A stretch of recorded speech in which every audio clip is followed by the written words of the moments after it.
Oi, aqui é a Jéssica e chegou a hora da gente conversar sobre mais uma leitura latina que eu quero muito recomendar aqui para vocês. Tô falando do Sou uma Tola por Te Querer, da Camila Sosa Villada.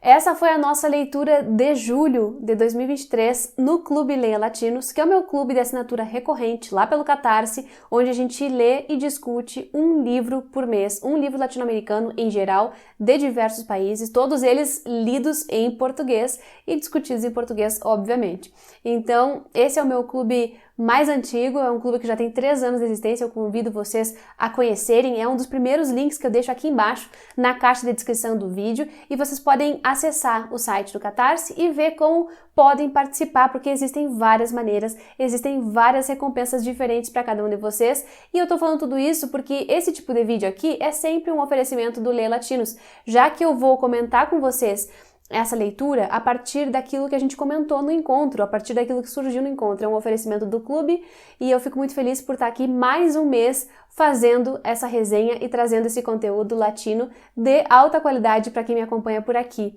E eu já tô louca para comentar com vocês um pouquinho mais sobre esse livro, porque eu gosto muito da Camila Sosa Villada. Para quem não tá ligando o nome à pessoa, ela é a mesma que escreveu O Parque das Irmãs Magníficas, que eu já li também há algum tempo e eu gostei muito. E esse aqui é um livro seu de contos, que eu já tava louca para ler desde o ano passado. Esse aqui eu recebi da Editora Planeta, graças a Jota, querida amiga que trabalha lá. E esse livro estava nas minhas leituras do ano passado, eu comecei até a dar uma olhada nele, levei ele para Flip, consegui autografar com a Camila, que foi uma querida, mas eu até então não tinha começado a ler. E aí, neste ano, ele entrou para as leituras do Leia Latinos, eu fiquei muito feliz por isso, porque já estava querendo acompanhar a continuidade, da literatura da Camila. E foi muito bom poder fazer isso. E antes de eu começar a falar especificamente sobre essa leitura, eu quero lembrar vocês que estão chegando por aqui agora que se inscrevam caso ainda não sejam inscritos, que deixem um like nesse vídeo para fazer com que ele chegue a outros leitores e, claro, vão comentando comigo, tanto aqui no chat ao vivo quanto nos comentários embaixo do vídeo, aquilo que vocês acharem pertinente de comentar, porque essa é sempre a melhor parte. Também confiram tudo o que está na caixa de descrição do vídeo, porque é nesse espaço que eu coloco os links para os livros, vocês podem ver sinopse, valores, formatos, além de outras informações que eu possa esquecer aqui durante a minha fala, porque isso acontece direto. Então é bom que vocês confiram sempre esses links, tudo que está aqui embaixo, e se vocês quiserem comprar algum livro ou algum produto qualquer, por meio deles, vocês me dão uma pequena comissão e isso faz com que eu consiga manter aqui o canal ativo. Então, muito obrigada a todo mundo que já usa os meus links e muito obrigada a quem se lembrar de usar daqui pra frente. Bom, gente, eu já estava com vontade de ler o Sou uma Tola por Te Querer e estava esperando que fosse gostar mesmo do livro e eu gostei. Embora ele não tenha superado para mim O Parque das Irmãs Magníficas, mas eu já vou explicar por quê. No Parque das Irmãs Magníficas, a gente tem uma história que é um romance, e é baseado na vivência da Camila, mas com vários personagens, é aquela história que a gente vai se envolvendo, que a gente vai acompanhando e querendo ver a progressão. E aqui são contos, já tem uma outra relação com as histórias em si. Mas o que me fez não gostar tanto dele quanto do parque é que alguns contos foram bastante alegóricos, para dizer o mínimo, e acabou que eu não me conectei muito com eles, mas em geral eu acho que é um livro bom e eu vou explicar também por que eu acho que ele é bom. A gente tem aqui alguns contos, não são muitos, na verdade são 9 contos reunidos nessa coletânea e eles são muito díspares. Em geral, isso não me incomoda, mas só para justificar para vocês porque com alguns eu me conectei e com outros não. São vários contos em que ela vai tratar também da vivência dela como travesti, em algum momento ficcionalizado, em outro momento mais autobiográfico mesmo, autoficcional, mas vai ter muito da vivência das travestis, só que não apenas isso, vai ter também vivência de outras pessoas periféricas, mulheres pobres, homens pobres, freiras, pessoas de outras organizações que a gente não está acostumado a ver na literatura e isso eu acho que é muito legal. A gente tem alguns contos aqui que são bastante fortes, que tem muita carga realista nesse sentido do sofrimento, das pessoas que estão à margem da sociedade. Então, a maior parte deles não é nada fácil de ler, embora a escrita da Camila seja muito agradável. Então a gente acaba lendo rápido, eu pelo menos li bastante rápido, né? Mas os textos trazem temas muito sensíveis e muito difíceis, que são identidade, que são aceitação, que são a marginalização dessas pessoas na vida cotidiana, que é o sofrimento físico e psicológico pelo qual elas passam e outras desgraças que a vida vai trazendo para essas personagens, desgraças que têm a ver com o gênero, claro, mas não só isso, também com classe social. Esse é um livro que vai falar bastante dessa diferença de classe social. Sem ser muito didático, ele vai conseguir mostrar a realidade das pessoas ricas, o que é o problema delas, e também a realidade das pessoas bem pobres que vivem em pequenos povoados. Essa é, aliás, uma das coisas que eu mais gosto da Camila, porque ela mostra pra gente uma Argentina do povoado. Não só uma Argentina capital, Buenos Aires, mas uma Argentina que tem as suas crenças, que tem toda uma simbologia, que tem um misticismo. A gente vê, por exemplo, na Defunta Correa, que é um dos primeiros contos aqui, essa coisa dos santos populares e milagreiros, né, que vão fazendo a coisa acontecer. Mas em outras figuras também, né, a gente vê bruxas, místicas, tudo isso sempre permeando aqui o universo desses contos, e que é algo também muito latino-americano. Além de ser uma coisa do interior da Argentina, é também compartilhado com outros países, e ela faz isso muito bem. Gosto, outra coisa também para apontar aqui para vocês, da forma como ela é honesta nos sentimentos. Mesmo quando ela fala do trabalho da travesti, ela se coloca numa posição de não saber muito bem o que está fazendo ali, que também era um pouco do que a gente via no Parque das Irmãs Magníficas, né? Em vários contos ela vai acabar trazendo uma sinceridade muito grande pra gente, do cansaço, da fatiga, do desespero, da fome, né? Que são coisas que fazem parte desse cotidiano, infelizmente. E eu vou comentar com vocês os meus contos favoritos. Desses 9 que estão aqui, aliás, com tradução do Joca Rainer Terron, que eu quase esqueço de falar, eu gosto muito do conto Não Fique Tempo Demais no Atoleiro, A Noite Não Vai Permitir que Amanheça, o meu preferido, Sou uma Tola por Te Querer, que eu acho que dava uma novela à parte, e eu gosto bastante também da Mulher Tela, e eu acho que é isso, os meus favoritos mesmo são esses. E o primeiro conto, Obrigada Defunta Correa, é um conto bastante autoficcional, em que ela vai falar de uma promessa, na verdade é um conto autobiográfico, ela vai falar das promessas que os seus pais fizeram para que ela deixasse a prostituição, que foi uma promessa para a defunta Correia, e aí ela conta essa lenda da defunta Correia e tudo mais, a peregrinação das pessoas que vão até o seu santuário, e ela conta como esses pais foram até esse santuário para fazer o pedido que a filha pudesse deixar essa vida, e ela nem ficou sabendo disso, só ficou sabendo 3 meses depois, eu acho, e quando ela soube é porque ela realmente estava trocando de carreira, ela estava indo fazer outras coisas da vida, trabalhar com teatro. Então ela começa narrando o conto em terceira pessoa, falando dele, do menino, e termina falando dela mesma, né, e desse processo que houve, essa virada de chave na vida dela. Então é um conto bastante interessante, mas para mim é talvez o que menos me marcou, porque é mais como um relato pessoal, não tem aquela coisa da ficção que tem nos outros contos, por exemplo. Além desse primeiro, né, que é Obrigada Defunta Correa, a gente tem o Não Fique Tempo Demais no Atoleiro, que é um dos meus preferidos, é o segundo conto do livro, e aqui a gente vai ver esse interior do que eu estava falando antes para vocês.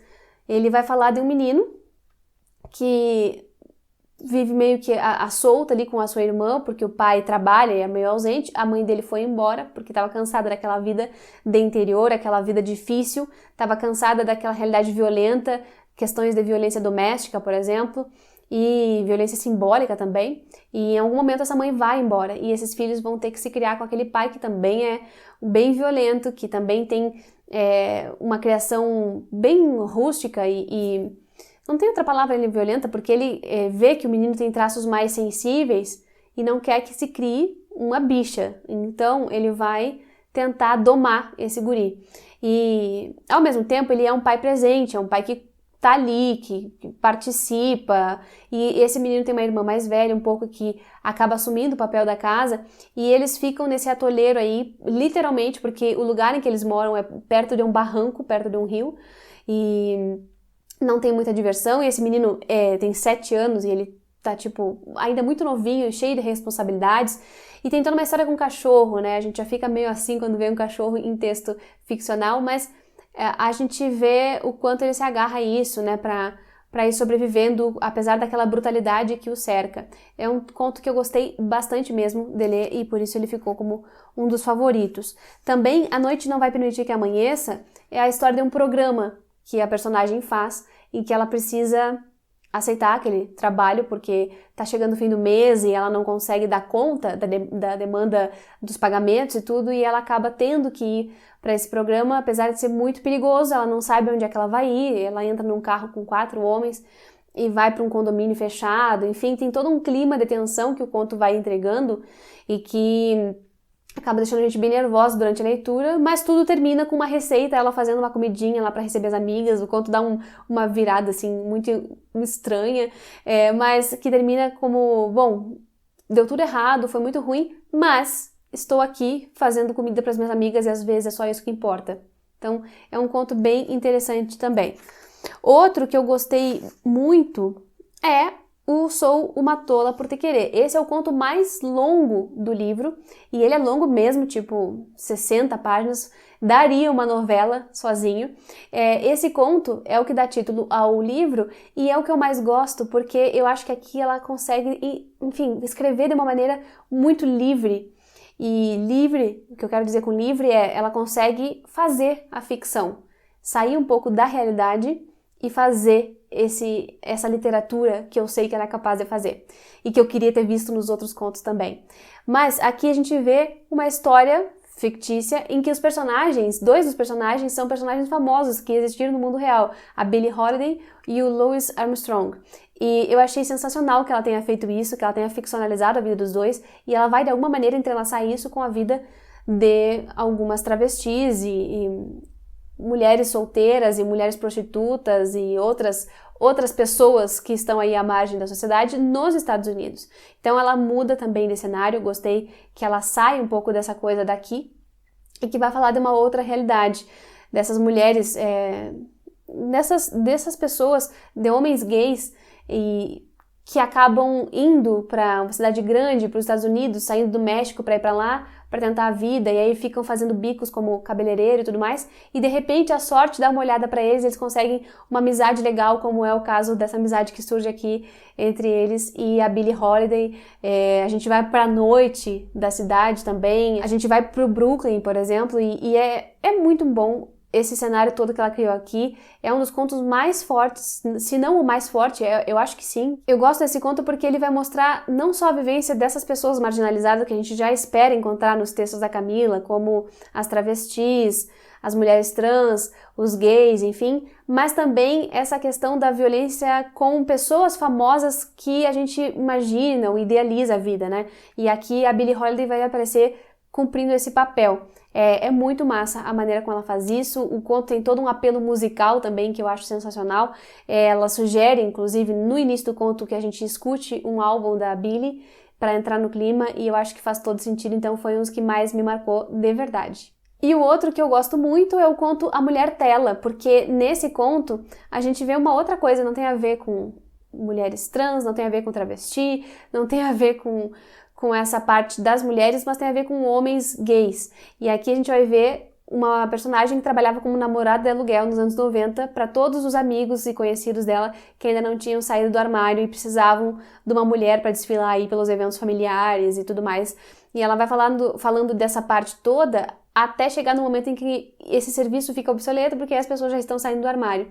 Mas nisso ela se meteu em muita encrenca, ela se meteu em risco de vida, né? Então é interessante a maneira como ela vai usando dessa questão do armário, né, que os homens estão, para também ela ascender na vida.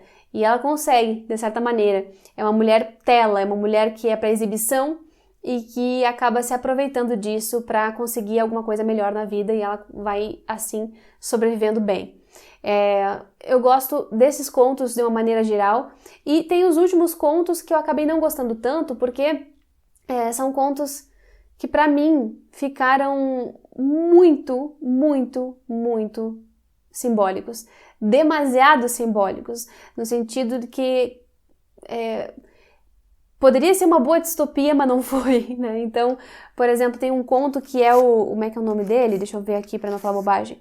A Casa da Compaixão, que vai falar de uma travesti que vê umas freiras passando e tá tudo indo muito bem até ali, a gente entendendo aquela história da freira e tal. Aí acontece um acidente na estrada, acontecem umas coisas estranhas e, de repente, essa mulher, essa travesti, ela se vê na Casa da Compaixão, que é teoricamente como se chama? Um mosteiro, um monastério, nunca sei esses termos, gente, esses termos religiosos, me desculpem. Mas tá lá na casa com as freirinhas, e elas meio que cuidam dessa mulher, só que de repente, aos poucos, ela vai vendo que tá, na verdade, presa ali, e elas estão fazendo altas coisas mágicas e não sei o que, altos rituais pra lua, e aí o conto vai por esse caminho. Achei bem esquisito, mas não um esquisito bom, porque às vezes o esquisito é bom. Eu achei meio estranho o andamento disso. E o outro também, o Cotita de la Encarnación, é um texto interessante porque ela vai pegar e vai falar de travestis da época pré-colonização, digamos assim, lá por 1600 e pouco, e de gays indígenas, digamos assim, que foram levados para fogueira num evento tal, aí ela coloca a data daquele evento, e ela vai narrar o conto a partir da perspectiva dessas pessoas que foram queimadas, né? Então vai jogar na cara muitas verdades, muita hipocrisia. Eu gostei, mas não entrou pros favoritos, né? Ele tem algum quê de estranheza e tal, mas ele também tem um quê de lirismo, então eu não coloquei como favorito, mas eu gostei desse conto. Só que nessa segunda parte aqui do livro que eu tô falando pra vocês, as coisas começam a ficar mais abstratas, talvez, mais metafóricas, né? E aí que os contos foram me perdendo um pouco. E, por fim, o Seis Tetas, que é o conto mais esquisito desse livro, a gente vai ver uma comunidade travesti, uma comunidade gay, uma comunidade dos rejeitados pela sociedade, desde o momento em que, numa certa cidade grande, no século XXI, dá a entender, as travestis começaram a ser perseguidas, drones começaram a ameaçar e elas tiveram que fugir, fazer um êxodo. E elas foram para o alto das montanhas e lá elas viveram isoladas e tudo mais. Então tem toda uma questão dessa ideia da expulsão daquilo que é diferente, que eu entendo completamente e que é interessante, mas depois que elas começam a viver nessa comunidade, tudo começa a ficar bem fantástico mesmo, começa a ficar bem encantado. E é isso, né? Tem coisas estranhas pro nosso mundo acontecendo ali, mas que naquele universo ela fala de uma maneira totalmente simbólica sobre os relacionamentos, sobre o cuidado e sobre a mistura de espécies e tudo. Mas não funcionou pra mim. Então, esses 3, 4 últimos contos, assim, não foram contos que me chamaram atenção. Mas os que eu gostei muito. Então, no geral, a gente fica com um balanço positivo. Eu gostei bastante de vários contos, foi emocionante ler vários deles. E outros simplesmente não me tocaram. E eu acho que pode tocar outros leitores, tem gente falando muito, muito bem desse livro, inclusive dos contos que eu não gostei. Então fica também esse aviso para vocês, porque é sempre importante conferir, né? A pessoa pegar o livro e ler, porque o que eu tô dizendo aqui é a minha experiência de leitura. E talvez possa ajudar vocês também quando vocês forem ler. Mas é isso, eu acho que é um livro que merece ser conhecido, eu gostei bastante dessa experiência, é mais um livro de contos pra conta deste ano, e 2 livrinhos da Camila Sossavijada, linda, maravilhosa, pra gente conhecer, porque essa é uma escritora que eu acho que vai trazer ainda muitas coisas boas pra gente daqui pra frente. E é isso, meu povo. Espero que vocês tenham gostado dessa indicação de leitura de hoje. Eu vou ficando por aqui. Muito obrigada a todo mundo que acompanhou o vídeo. Muito obrigada, apoiadores e apoiadoras do canal, por acompanharem e fomentarem meu trabalho. A gente se vê no próximo vídeo.